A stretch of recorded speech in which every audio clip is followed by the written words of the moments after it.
Everyone, आज हम करेंगे CTET previous year question paper 2022 का पेपर 2 सीडीपी स्टार्ट करते हैं। क्वेश्चन नंबर 1 है कथन। बच्चों के विकास पर शिशुअवस्था तक ध्यान देना जरूरी है। यद्यपि जीवन के शुरुआती कुछ वर्ष विकास के लिए बहुत महत्वपूर्ण होते हैं, मस्तिष्क नमनीयता के दृष्टिकोण से पूरी बाल्यावस्था और किशोरावस्था संवेदनशील अवधि है।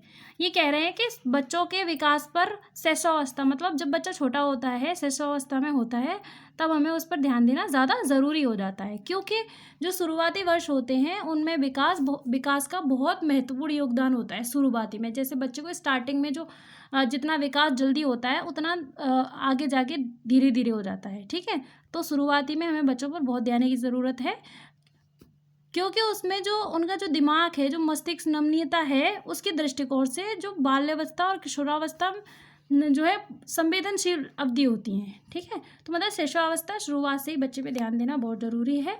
तो ऑप्शन ए करेक्ट हो जाए। ए और आर दोनों सही हैं और आर ए की सही व्याख्या करता है। आते क्वेश्चन नंबर 2 पे। कथनों में से कौन सा कथन सामाजिकरण के संदर्भ में सही है? सामाजिकरण यानी सोशलाइजेशन के संदर्भ में क्या सही है? ऑप्शन 1, परिवार और स्कूल सामाजिकरण में प्रमुख भूमिका निभाते हैं, लेकिन मीडिया और सहपाठी जैसे अन्य संसाधन भी महत्वपूर्ण भूमिका निभाते हैं। बिल्कुल सही बात है कि परिवार और स्कूल दोनों ही सामाजिकरण में अपना योगदान देते हैं, और उसके साथ साथ मीडिया हो गई, सहपाठी हो गए, अब आपके आस पड़ोसी हो गए, आपके दोस्त हो गए, वो सब भी एक अच्छी भूमिका निभाते हैं। ये बात बिल्कुल ठीक है।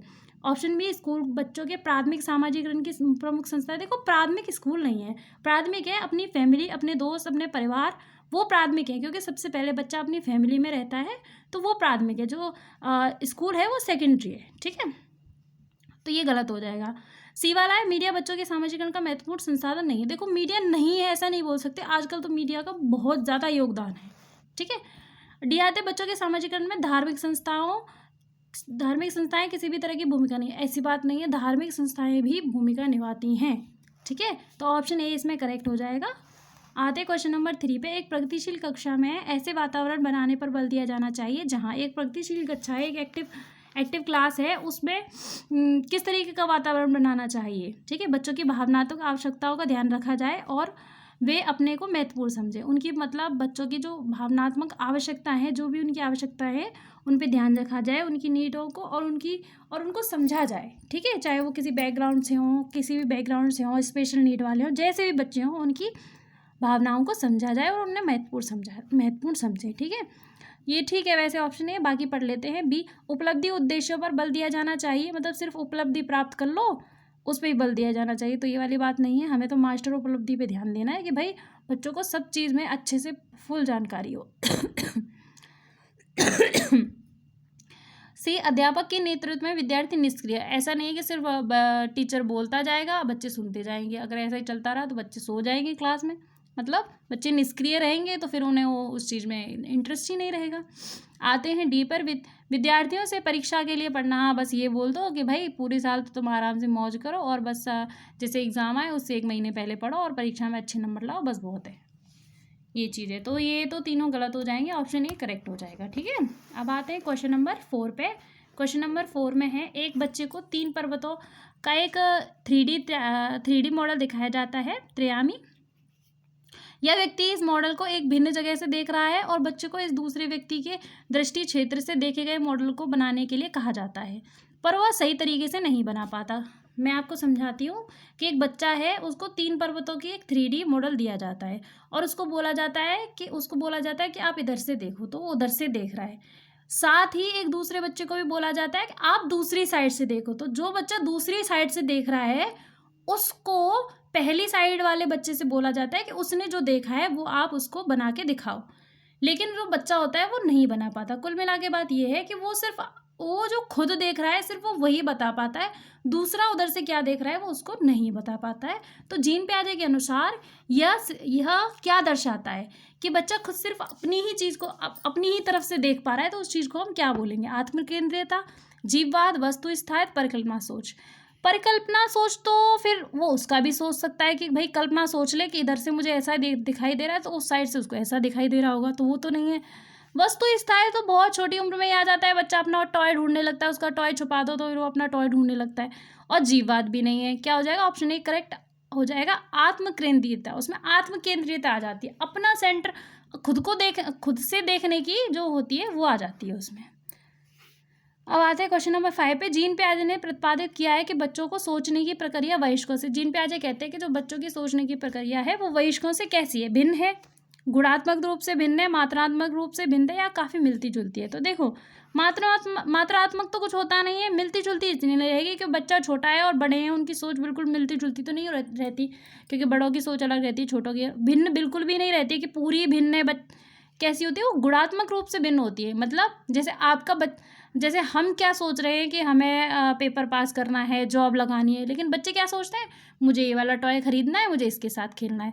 तो सोच रहे हैं, दोनों सोच रहे हैं, लेकिन फ़र्क सिर्फ कितना है, गुणात्मक में। वो कुछ और तरीके से सोच रहे हैं, हम कुछ और तरीके से सोच रहे हैं। ठीक है, तो ऑप्शन भी करेक्ट हो जाएगा। आते क्वेश्चन नंबर 6 पे।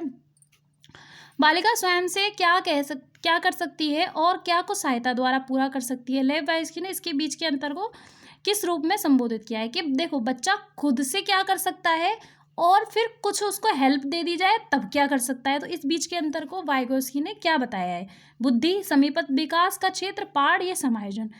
तो देखो समायोजन नहीं है, बुद्धि भी नहीं है, दो वर्णों पे हम अटक जाएंगे, समीपस्थ विकास का क्षेत्र और पहाड़। पहाड़ हम जब लगाएंगे जब कि जैसे इसमें ये लिखा हो कि बालिका क्वेश्चन हल कर रही थी और शिक्षक ने उसकी मदद कर दी, तो वो तो हो गया पहाड़ देना। लेकिन उनके बीच का अंतर क्या है कि भाई उसको समीपस्थ विकास, मतलब उसका अगर उसको पहाड़ मिल जाएगा तो कर पाएगी, तो पूरा कर सकती है। अभी पहाड़ मिला नहीं है, तो ये जो हो जाएगा इसका ऑप्शन हो जाएगा समीपस्थ विकास का क्षेत्र, और पहाड़ मिल जाता तो आंसर पहाड़ ही हो जाता है। ठीक है, अब आते हैं क्वेश्चन नंबर 7। पारस्परिक अध्यापन की शिक्षा शास्त्रीय प्रणाली किस पर आधारित है। देखो पारस्परिक, आपसी, ठीक है, तो वो बतानी है आपको।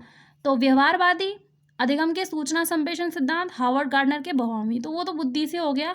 उन्होंने बोला अध्यापन मतलब पारस्परिक, जो आपस में हो। तो देखो पारस्परिक कब होगा, जब हम समाज से रिलेटेड होंगे, सामाजिक और सांस्कृतिक उपागम। क्योंकि पारस्परिक का मतलब होता है किसी के साथ मिलके करेंगे भाई, तो साथ किसके साथ मिलके करेंगे, कोई सामाजिक तत्व होगा उसके साथ ही तो मिलके करेंगे, इसीलिए ऑप्शन भी करेक्ट हो जाएगा, सामाजिक सांस्कृतिक उपागम। आते क्वेश्चन नंबर 8 पर। हाइंज दुविधा पर रूही अपनी प्रतिक्रिया देती है कि दवाई की चोरी किसी परिस्थिति में गलत है क्योंकि चोरी करना गलत होता है। लॉरेंस कॉलबर्ग ने नैतिक विकास के सिद्धांत के अनुसार रूही किस स्तर पर है। देखो हाइंज, जो कॉलबर्ग ने मॉडल दिया था नैतिक विकास के जो सिद्धांत दिए थे, उसमें बताया था कि हाइंज नाम का एक बच्चा है, उसकी भी मतलब एक व्यक्ति है, उसकी बीवी बीमार है, उसको दवाइयों की ज़रूरत है, उसके पास पैसे नहीं है, तो वो दवाइयों के लिए चोरी कर लेता है। तो उसके हिसाब से उन्होंने 3 विकास दिए थे, तीनों में 2-2 चरण दिए थे। तो अब ये बोल रहे हैं कि जो रूही है वो किस स्टेज पर है, वो ये बोल रही है कि चोरी करना गलत बात है, चाहे परिस्थिति कोई भी हो। तो आपको बताना है वो किस स्तर पर है, किस स्तर पर है सिद्धांत के, जो सिद्धांत उन्होंने दिए। पूर्व पारंपरिक पे है या पूर्व पारंपरिक में दंड आज्ञापन पर है, या फिर पूर्व पारंपरिक में स्व पुरस्कार पर है, या पारंपरिक कानून व्यवस्था अभिकरण पर है, या फिर उत्तर पारंपरिक पे है। देखो उसको क्या है, उसको सही बात सही है, गलत बात गलत है, तो वो क्या है, एक कानून जो व्यवस्था बनी हुई है कि नहीं भाई आपने चोरी करी है, इसका मतलब गलत बात है और आपको इसकी ये सज़ा मिलेगी, तो उसका क्या है, वो पारस्परिक स्टेज पर है और कानून व्यवस्था अभिनवीकरण पर है। ठीक है, तो ऑप्शन सी करेक्ट हो जाए। अब आते हैं क्वेश्चन नंबर 9 पे। हॉवर्ड गार्डनर ने बहुबुद्धि सिद्धांत के अनुसार अंत व्यक्तिगत बुद्धि से क्या तात्पर्य है। मतलब जो गार्डनर ने जो बहुबुद्धि के सिद्धांत दिए उसमें अंत व्यक्ति बुद्धि से क्या मतलब है, जटिल आंतरिक भावनाओं को पहचानना और अपने व्यवहार को निर्देशित करने के लिए उनका प्रयोग करना। मतलब अपने व्यवहार को और आंतरिक भावनाओं को पहचानना, इसका ये मतलब है। मतलब ये है ए का ऑप्शन का मतलब। बी पे आते हैं। दूसरों के मनोभाव, स्वभाव, प्रोत्साहन और नियत को पहचानना तथा उचित तरीके से प्रतिक्रिया करने की योग्यता। ठीक है, मतलब दूसरों के हिसाब से। अब आते सी पे। सार्थक एवं लक्ष्य निर्देशक उद्देश्यों के लिए शरीर का कुशलता से साथ उपयोग करना। मतलब जो काम करना है उसके लिए शरीर का अच्छे से प्रयोग करना। दृश्यात्मक स्थानांतरात्मक चीज़ों को सटीक तरीके से देखना, समझने की योग्यता। देखो ऑप्शन डी का मतलब है कि जो चीज़ हम आसपास देखते हैं उसके हिसाब से उसको समझना और उसके तरीके से योग्यता बनाना। जैसे कोई मूर्तिकार है तो वो वहाँ की चीज़ों को देखेगा, उसके हिसाब से बनाएगा। अच्छा, यहाँ पे शरीर की कुशलता मतलब जैसे कोई गेम में इंटरेस्ट है किसी का, तो वो अपना गेम के हिसाब से अपनी बुद्धि का इस्तेमाल करेगा।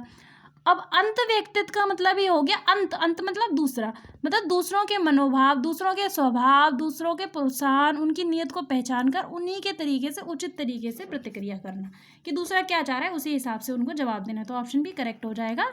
आते हैं क्वेश्चन नंबर 10 पे। राष्ट्रीय शिक्षा नीति 2020 बच्चों के मूल्यांकन के लिए डैश और डैश के समावेशन को प्रस्तावित करती है। जो नीति है वो 2020 बच्चों के मूल्यांकन के लिए किस तरीके से समावेशन को प्रस्तावित करती है? समूह कार्य, स्व आकलन, परियोजना, मानकीकृत, मानकीकृत, पोर्टफोलियो, मानकीकृत। देखो मानक और मानकीकरण जहाँ भी हो आप बिल्कुल कट कर देना, क्योंकि स्टैंडर्ड की बात ही नहीं हो रही। तो इसमें भी है, इसमें भी है, इसमें भी है।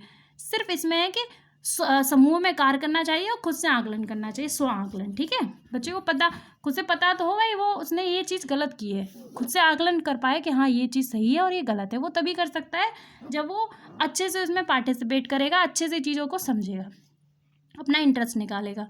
आते क्वेश्चन नंबर 11 पे। समग्र मूल्यांकन के उद्देश्य को ध्यान में रखते हुए अध्यापक को क्या करना चाहिए? तो सभी समग्र मूल्यांकन, सभी के मूल्यांकन के उद्देश्य को ध्यान में रख के अध्यापक को क्या करना चाहिए? प्रश्नोत्तर में केवल सही उत्तरों का आधार पर प्राप्त अंकों का विचार करना चाहिए, या फिर केवल बच्चों द्वारा की गई त्रुटियों पर विचार करना चाहिए, या विद्यार्थी के लिए सीखने के लिए उत्पाद और प्रतिक्रिया पर विचार करना चाहिए, या सभी विद्यार्थियों के लिए मानकीकृत? मानकीकृत तो कहीं नहीं करना है, ये गलत हो जाएगा। केवल भी कहीं यूज़ नहीं करना, केवल का जहाँ यूज़ आए वो मतलब सोच लो कि आप आंसर गलत ही है। ऑप्शन सी करेक्ट हो जाएगा। विद्यार्थियों के लिए सीखने के प्राप्त उत्पाद और प्रक्रिया पर विचार करना चाहिए, क्योंकि बच्चों को हमें समग्र देना है, और समग्र में केवल आ गया तो कोई मतलब ही नहीं है भाई। समग्र का मतलब होता है संपूर्ण, और केवल का मतलब कोई एक चीज़ के ऊपर बात हो रही है, इसीलिए।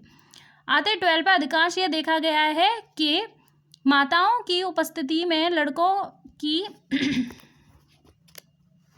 अपेक्षा लड़कियों से घरेलू कार्यों को करने या छोटे भाई बहनों की देखभाल की अपेक्षा की जाती है। मतलब हम मोस्टली ये देखते हैं कि घर पे अगर मम्मी नहीं है तो अगर लड़का होगा, लड़की होगी, तो लड़की को बोला जाएगा भाई तो ऐसा करना, अपने छोटे भाई बहनों की ध्यान रखना और झाड़ू पोछा कर लेना और भैया को कुछ खिला पिला देना। तो ये किस चीज़ का उदाहरण है? जेंडर रूढ़िवादिता का, निष्पक्षता का, समानता का, या जेंडर प्राशन का? देखो प्रशंसा तो जब होगी तब कोई अच्छी बात होगी, निष्पक्षता इसमें कुछ है नहीं है, समानता इसमें कुछ है नहीं है। इस समानता तो तब होती जब बोलते भाई तुम दोनों भाई बहनों ऐसा है मिलकर अपना काम कर लेना, दोनों भाई बहनों की, छोटे भाई बहनों की मतलब देखभाल करना। तो समानता तो तब होती है। तो सीधी सीधी रूढ़िवादिता है कि लड़का है तुझे कुछ नहीं करना, आराम से मौज करना, और लड़की है तो तू अपने बहन भाइयों का भी ध्यान रखना, उनको खिला पिला देना और घर के भी काम करना। तो ये हो गई जेंडर रूढ़िवादिता। ठीक है, ऑप्शन ए करेक्ट हो जाएगा। आते क्वेश्चन नंबर 13 पर। प्रगतिशील शिक्षा की विशेषता नहीं है। अगर एक जो प्रगतिशील कक्षा एक्टिव क्लास है उसकी विशेषता क्या नहीं है? सतत और व्यापक मूल्यांकन पर बल देना, रटकर याद करने पर बल देना। रटकर याद करना तो कुछ नहीं है, रटना तो है ही नहीं है। ऑप्शन सी है सहयोगी शिक्षा पर बल देना, और ऑप्शन डी है जीवांत पर्यंत शिक्षा को प्रोत्साहित करना। तो इसका ऑप्शन ए करेक्ट हो जाएगा। ऑप्शन ए इसका करेक्ट हो जाएगा कि सतत और व्यापक मूल्यांकन पर ध्यान देना। ठीक है, कंटिन्यूअस मूल्यांकन पर ध्यान देना। अच्छा, इसमें पूछा है कि नहीं है, सॉरी प्रगतिशील शिक्षा की विशेषता नहीं है, तो सतत और मूल्यांकन तो उसकी विशेषता है। उसके बाद दूसरा क्वेश्चन है और रटकर याद करने पर बल नहीं देना। एक से हाँ जी, तो इसमें ये फर्स्ट वाला इसका गलत हो जाएगा, क्योंकि इसने पूछा है कि विशेषता नहीं है। यही गलती हो जाती है पेपरों में, मुझसे भी और बच्चों से भी हो जाएंगी। आप लोग इस पर ध्यान दीजिएगा कि नहीं है, नहीं है पूछा है तो रटकर याद करने पर बल ये नहीं है। ठीक है, तो ऑप्शन बी करेक्ट हो जाएगा और ए सी डी सही है। ओके, इसको क्या होगा? ऑप्शन बी करेक्ट हो जाएगा। क्या नाम है, रटकर याद करने की जो पर बल दिया जाता है वो प्रगतिशील कक्षा की विशेषता नहीं है, नहीं पे फोकस करना है। ठीक है, अब आते हैं क्वेश्चन नंबर 14 पे। भाषा और संज्ञान के बारे में कौन सा कथन वायुकोश की परिप्रेक्ष्य से सही है? सही बताना है। ठीक है, उच्च मानसिक बायोगोस्की के हिसाब से उच्च मानसिक क्रियाओं के विकास को भाषा सुसाधित करती है। भाषा से संज्ञानात्मक प्रक्रियाओं के विकास में बाधा आती है।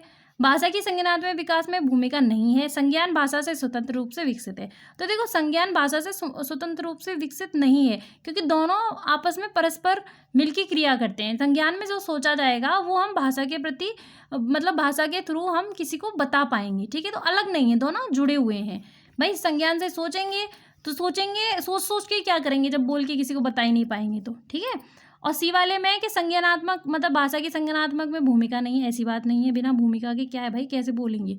और बाधा डालता है, बाधा नहीं डालता। तो ऑप्शन ए करेक्ट हो जाएगा। उच्च मानसिक क्रियाओं से विकास को भाषा सुशोधित करती है। ठीक है, मानसिक क्रियाओं से ही भाषा मतलब जो हम अपने दिमाग में सोच रहे हैं वो भाषा के थ्रू ही हम किसी को बता पाते हैं। तो ऑप्शन ए करेक्ट हो जाएगा। आते हैं 15 नंबर पर। एक शिक्षक ने अपने छात्रों को प्रोत्साहित किया कि वे अपने वयस्कों और समुदायों के सदस्यों से वार्तालाप करके अपनी विरासत के बारे में सीखें। निम्न में से उस विकल्प को चुनिए जो सामाजिकरण और अधिगम के संदर्भ में शिक्षक की धारणा को दर्शाता है। ठीक है, समुदाय से सीखने को प्रेरित करने के लिए। तो अब देखते हैं क्या है। पहला है बच्चों द्वारा समुदाय से प्राप्त ज्ञान के महत्व को पहचानना, कि बच्चों द्वारा जो समुदाय से प्राप्त ज्ञान है उसको पहचानना। ऑप्शन ए ठीक है। अब आते हैं 2 पे। यह विश्वास के सीखना एक सामाजिक परिवेश में होता है और इससे संबंध स्थापित करना महत्वपूर्ण है। बिल्कुल सही बात है कि हम सामाजिक संदर्भ से सीखते हैं। अब आते हैं 3rd वाले पे। विद्यालय में अर्जित ज्ञान के स्थानीय ज्ञान के साथ संबंध जोड़ना। बिल्कुल सही बात है कि अगर हम जैसे मान के चलो हम ताजमहल के बारे में पढ़ रहे हैं तो ताजमहल को दिखा दिया और फिर उसके बारे में बताया, तो दोनों के बीच में क्या हुआ, उनको देख के और उनको सिखाया, तो उन दोनों के बीच में एक संबंध स्थापित हुआ। ठीक है।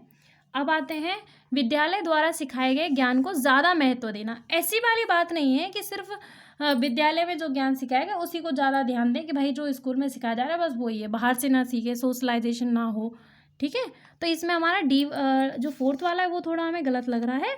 ऑप्शन 1, 2, 3 ठीक हो जाएंगे, तो इसके हिसाब से सी वाला ठीक है, 1st, 2nd, 3rd। ठीक है, ये हमारे 1 से लेके 15 तक थे। बाकी के 16 में दूसरी वीडियो में कराऊंगी। अभी के लिए इतना ही। Thank you.